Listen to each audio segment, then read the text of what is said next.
Everyone, welcome back to my channel. आज हम CrPC के चैप्टर 31 देखेंगे, जो कि ट्रांसफर्स ऑफ क्रिमिनल केसेस मतलब आपराधिक मामलों का आंतरण से संबंधित है। इसमें हम सेक्शन 406 से लेकर 412 तक के प्रोविजंस को देखेंगे।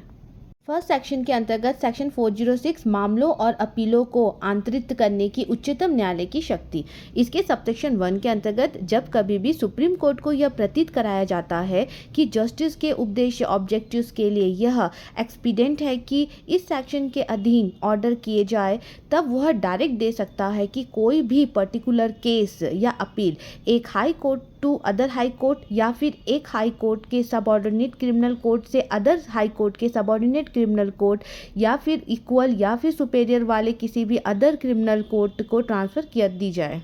सबसेक्शन 2 के अंतर्गत सुप्रीम कोर्ट के अटॉर्नी जनरल ऑफ इंडिया या फिर इंटरेस्टेड पार्टी के एप्लीकेशन पर ही इस सेक्शन के अधीन प्रोसेस कर सकता है, और ऐसा प्रत्येक एप्लीकेशन मोशन द्वारा किया जाएगा जो इस कंडीशंस के अलावा, जबकि application attorney general of India या फिर अटॉर्नी जनरल ऑफ स्टेट है तो जो एफिडेविट और जो अफर्मेशन द्वारा जो सपोर्टेड होगा। सबसेक्शन 3 के अंतर्गत जहां इस सेक्शन के द्वारा कन्फर्डेड पावर्स का एक्सरसाइज करने के लिए कोई भी एप्लीकेशन डिसमिस कर दिया जाता है, वहां यदि सुप्रीम कोर्ट की ओपिनियन है कि जो एप्लीकेशंस है वो फेवलेसेस या फिर वैक्सिलेसेस करने वाला था, तो वह एप्लीकेंट को ऑर्डर दे सकता है कि वह, जो कि 1000 रुपीज़ से अधिक की नहीं होगी, उतनी मनी जितनी की कोर्ट जो है उस केस के सर्कमस्टांसेस के लिए अप्रोप्रिएट समझे कंपनसेशन के तौर पर उस पर्सन को दे सकेगा जिसने की एप्लीकेशन का अगेंस्ट किया था। नेक्स्ट सेक्शन 407 मामलों और अपीलों को आंतरित करने की उच्च न्यायालय की शक्ति। फर्स्ट क्लॉज के अंतर्गत जब कभी भी हाई कोर्ट को यह प्रतीत कराया जाता है कि फर्स्ट क्लॉज के अंतर्गत कि उसके सबऑर्डिनेट किसी भी क्रिमिनल कोर्ट में फेयर या फिर इम्पार्शियल इंक्वायरी या ट्रायल ना हो सकेगा, और बी क्लॉज के अंतर्गत किसी भी अनयूजुअल डिफिकल्टी लॉ के क्वेश्चंस के उठने की संभावना हो, अथवा मतलब सी क्लॉज के अंतर्गत इस सेक्शन के अधीन जो भी ऑर्डर इस कोर्ट के किसी भी प्रोविजंस के द्वारा अगर अपेक्षित है, तो पार्टीज या फिर जो विटनेसेस के लिए वो जर्नल कन्वेंसेस होगा या फिर न्याय के लिए मतलब जस्टिस के ऑब्जेक्टिव्स के लिए ये एक्सपीडिएंट है, तब वो ऑर्डर दे सकेगा कि क्या है फर्स्ट क्लॉज के अंतर्गत किसी भी ऑफेंसेस की इंक्वायरी या फिर ट्रायल ऐसे किसी कोर्ट के द्वारा किया जाए जो कि सेक्शन 177 और सेक्शन 185 तक के, जिसके अंतर्गत ये दोनों सेक्शन आते हैं, के अंतर्गत यदि क्वालिफाइड नहीं है, बट ऐसे ऑफेंसेस की जो भी इंक्वायरी या ट्रायल करने के लिए ये कम्पिटेंट है। सेक्शन 2 के अंतर्गत कोई भी पर्टिकुलर केस या अपील या फिर केसेस या फिर क्लासेस ऑफ अपील के जो भी अथॉरिटी के सबऑर्डिनेट किसी भी क्रिमिनल कोर्ट से ऐसे किसी भी इक्वल या फिर सुपेरियर जुडिकेशन वाले किसी भी अदर क्रिमिनल कोर्ट को ये ट्रांसफ़र कर दिया जाए। थर्ड क्लॉज के अंतर्गत कोई भी पर्टिकुलर केस सेशन कोर्ट को कमिटेड ऑफ ट्रायल कर दिया जाए, और फोर्थ क्लॉज के अंतर्गत कोई भी पर्टिकुलर केस या फिर अपील वो स्वयं उसको ट्रांसफ़र कर दिया जाए या फिर उसका ट्रायल उसके जो भी समक्ष किया जाए। सेक्शन 407 के सबसेक्शन 2 के अंतर्गत हाई कोर्ट लोअर कोर्ट की रिपोर्ट पर जो भी इंटरेस्टेड पार्टीज के एप्लीकेशंस पर या फिर वो ओन इनिशिएटिव्स पर प्रोसीडिंग्स कर सकता है। राइजों में ये कहा जा रहा है कि किसी भी केस में एक ही सेशन डिविजन्स के एक क्रिमिनल कोर्ट से दूसरे क्रिमिनल कोर्ट को ट्रांसफ़र करने के लिए एप्लीकेशन हाई कोर्ट से तभी किया जाएगा जब ऐसे ट्रांसफ़र करने के लिए एप्लीकेशन सेशन जजेस को कर दिया गया है और उसके द्वारा वो रिजेक्ट कर दिया गया है। सबसेक्शन 3 के अंतर्गत सबसेक्शन 1 के अधीन जो भी ऑर्डर के प्रत्येक एप्लीकेशन मोशन द्वारा किया जाएगा जो उस कंडीशंस के अदरवाइज जब application advocate general of state हो और जो एफिडेविट और अफर्मेशन द्वारा सपोर्टेड होगा। सबसेक्शन 4 के अंतर्गत ऐसा एप्लीकेशन कोई एक्यूज पर्सन करता है, तब हाई कोर्ट उसे डायरेक्ट दे सकता है कि वो किसी भी कंपनसेशंस के पेमेंट के लिए जो हाई कोर्ट सबसेक्शन 7 के अंतर्गत अवॉर्डेड करे, विथ श्योरिटी या विदाउट श्योरिटी वो बॉन्ड को एग्जीक्यूट करे। सेक्शन 5 के अंतर्गत ऐसा एप्लीकेशन करने वाला every accuse person public prosecutor को एप्लीकेशंस की रिटर्न इन्फॉर्मेशन उस ग्राउंड के आधार पर उसकी कॉपी के साथ देगा जिस पर वो किया गया है, और उस एप्लीकेशंस के मेरिट पर तब तक के कोई भी ऑर्डर ना किया जाएगा जब तक कि ऐसी इन्फॉर्मेशन के लिए दिए जाने का जो भी एप्लीकेशन की हियरिंग के बीच में कम से कम 24 आवर्स ना बीत गए हो।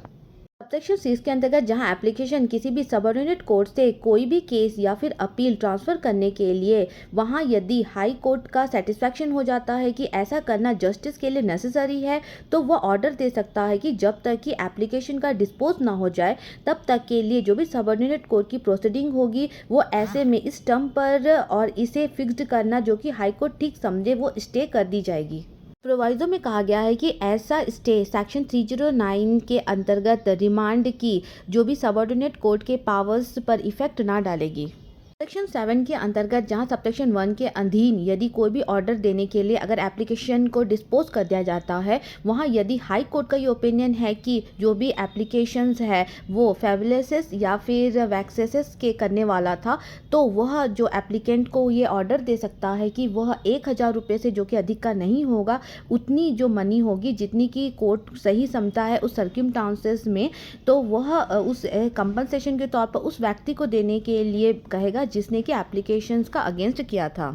ऐसे सबसेक्शन 8 इसके अंतर्गत हाई कोर्ट किसी भी कोर्ट से किसी भी केस का ट्रांसफ़र अपने समक्ष में ट्रायल करने के लिए अगर सबसेक्शन 1 के अंतर्गत अगर ऑर्डर देता है, तब वो ऐसे ट्रायल में वही प्रोसेस का ऑब्जर्व करेगा जिसका केस के ऐसे ट्रांसफ़र ना किए जाने के कंडीशन में कोर्ट करता। सबसेक्शन 9 इस सेक्शन के अंतर्गत जो भी बताया गया है वो सेक्शन 197 के अंतर्गत गवर्नमेंट के किसी भी ऑर्डर पर इफेक्ट डालने वाली ना समझी जाएगी। नेक्स्ट सेक्शन 408 मामलों और अपीलों को आंतरित करने की सेशन न्यायाधीश की शक्ति।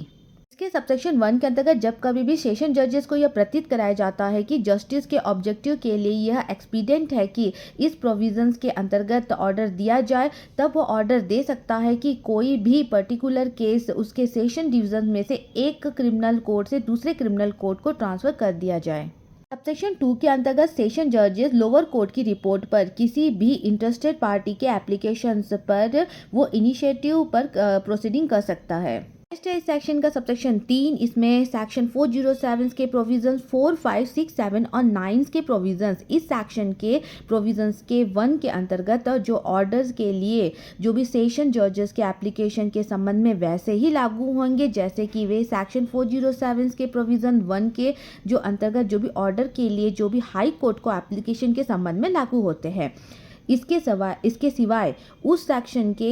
जो प्रोविज़न 7 पर इस प्रकार से लागू होंगे मानो कि जो 1,000 रुपये वाले जो शब्द के स्थान पर 250 रुपये वाले शब्द रख दिए गए हैं। सेक्शन 409 सेशन न्यायाधीशों द्वारा मामलों और अपीलों का वापस लिया जाना। इसके सबसेक्शन 1 के अंतर्गत सेशन जजेस अपने सबऑर्डिनेट किसी भी एडिशनल सेशन जजेस या फिर चीफ जुडिशियल मजिस्ट्रेट से कोई भी केस या फिर अपील जो है विड्रॉल कर सकता है या फिर कोई भी केस या अपील जिसे उसने उसके हवाले किया हो उसे रिकॉल कर सकता है। सेक्शन 2 के अंतर्गत एडिशनल सेशन जजेस के समक्ष जो भी केस का ट्रायल या फिर अपील की हियरिंग्स स्टार्ट होने से बिफोर एनी टाइम जो भी सेशन जजेस किसी भी केस या फिर अपील को जिसने उसने एडिशनल सेशन जजेस के मेड ओवर किया था उसे रिकॉल कर सकता है। सेक्शन 3 के अंतर्गत जहां पर भी सेशन जजेस कोई भी केस या फिर अपील को प्रोविज़न 1 और प्रोविज़न 2 के अंतर्गत यदि विड्रॉयल करता है या फिर रिकॉल करता है, तो ऐसे में उस केसेस को वो अपने कोर्ट में ट्रायल कर सकता है या उस पर जो भी अपील को वो स्वयं सुन सकता है या फिर ट्रायल या फिर हियरिंग के लिए इस कोर्ट के जो भी प्रोविजंस के अनुसार उसे दूसरे कोर्ट के मेड ओवर कर सकता है। नेक्स्ट सेक्शन 410 न्यायिक मजिस्ट्रेटों द्वारा मामलों का वापस लिया जाना। इसके सबसेक्शन 1 के अंतर्गत कोई भी चीफ जुडिशियल मजिस्ट्रेट अपने सबऑर्डिनेट किसी भी मजिस्ट्रेट से किसी भी केस को विड्रॉल ले सकता है या फिर किसी भी केस जिसे उसने ऐसे मजिस्ट्रेट के मेड ओवर किया है उसे रिकॉल कर सकता है और उस केस की जो भी इंक्वायरी या ट्रायल वो स्वयं कर सकता है या फिर उसके इंक्वायरी या ट्रायल के लिए वो किसी भी अदर मजिस्ट्रेट को डायरेक्ट कर सकता है जो कि उस इंक्वायरी या ट्रायल करने के लिए वो सक्षम हो। सेक्शन 2 के अंतर्गत कोई भी जुडिशियल मजिस्ट्रेट किसी भी केस को जिसने उसे सेक्शन 192 के प्रोविज़न 2 के अंतर्गत किसी भी अदर मजिस्ट्रेट के अगर मेड ओवर किया है तो रिकॉल कर सकता है और ऐसे केसेस की इंक्वायरी और ट्रायल वो स्वयं कर सकता है। नेक्स्ट सेक्शन 411 कार्यपालक मजिस्ट्रेटों द्वारा मामलों का अपने अधीनस्थ मजिस्ट्रेट के हवाले किया जाना या वापस लिया जाना। इस सेक्शन के अंतर्गत कोई भी डिस्ट्रिक्ट मजिस्ट्रेट या फिर सब डिस्ट्रिक्ट मजिस्ट्रेट इसके फर्स्ट क्लॉज के अंतर्गत किसी भी प्रोसीडिंग्स को जो कि उसके पास में स्टार्ट हो चुकी है डिस्पोज करने के लिए वो अपने सबऑर्डिनेट किसी भी मजिस्ट्रेट के मेडओवर कर सकता है। ई क्लॉज के अंतर्गत जो भी अपने सबऑर्डिनेट किसी भी मजिस्ट्रेट से किसी भी केस को वो विड्रॉल कर सकता है या फिर किसी भी केस को जिसे उसने ऐसे मजिस्ट्रेट के मेडओवर किया है उसे रिकॉल कर सकता है और ऐसे किसी भी प्रोसीडिंग्स को वह स्वयं भी निपटा सकता है या फिर उसे डिस्पोज करने के लिए वो किसी भी अदर मजिस्ट्रेट को डायरेक्ट कर सकता है। नेक्स्ट सेक्शन 412 कारणों का अभिलिखित किया जाना। सेक्शन के अंतर्गत सेक्शन 408, 409, 410 और 411 के अंतर्गत आदेश करने वाले सेशन जजेस या मजिस्ट्रेट ऐसे आदेश करने के अपने रीजंस को वो रिकॉर्ड करेगा। इसके साथ ही हमारा आज का चैप्टर यहीं पर समाप्त होता है। आई होप कि आपको कंटेंट समझ में आया होगा। अगर आपको कुछ भी समझ में नहीं आया तो आप कमेंट बॉक्स में ड्रॉप कर सकते हैं। Thank you.